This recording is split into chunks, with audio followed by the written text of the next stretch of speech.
Hilangnya AY, siswi kelas 2 di sebuah SMP di Petang, membuat kalang kabut keluarganya sehingga melapor ke pihak kepolisian. Jajaran Polsek Petang, Polres Badung, dan Polres Jembrana yang melakukan penyelidikan akhirnya menemukan AY disekap di sebuah kamar kos di kawasan Gilimanuk dalam kondisi selamat.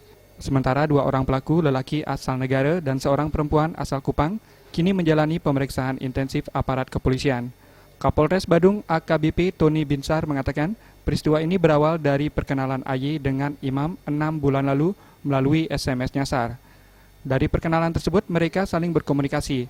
Entah karena bujuk rayu, AY berangkat ke Gilimanuk menyusul IS yang keseharian bekerja di musola. Siswi SMP kelas 2 ini berangkat naik bus di Terminal Gilimanuk dan dijemput IS di Terminal Gilimanuk.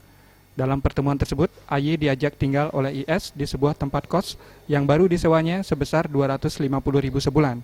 Namun di tempat tersebut juga terdapat seorang perempuan lagi berinisial AB yang diakui mantan pacar IS. Dan akhirnya mereka bertiga melewati malam dalam satu kamar, sehingga akhirnya polisi datang menggerebek tempat kos tersebut.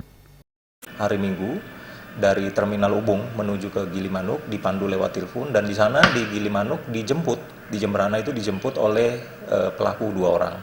Akhirnya ditempatkanlah si korban ini di salah satu kos, di kos-kosan di sana, dan istilahnya disekap. Si anak ini, si korban, dia miss call. Ternyata miss call-nya ini jatuh kepada orang yang tidak dikenal. Dengan miss call itu, si lelaki ini SMS. Kemudian dibalas lagi. Ini berlanjut terus sampai kejadiannya tanggal 14 Juni kemarin. Bulan, kenal di mana itu? Kenal dari nomor HP. Nomor HP. Terdapat nomor HP-nya di mana? Dia di bawah SMS. SMS. Kesasar gitu? Iya. Ya. Bang pacaran sama dia? Ya. Apa sama dia? Sama ini? Sekarang mantan. Mantan. Kapan putusnya? Waktu bulan April. April. Terus di sana ngapain di sana?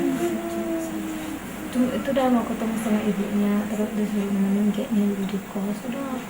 Oh, temenin. Rais Wantara dan Joka Bali TV.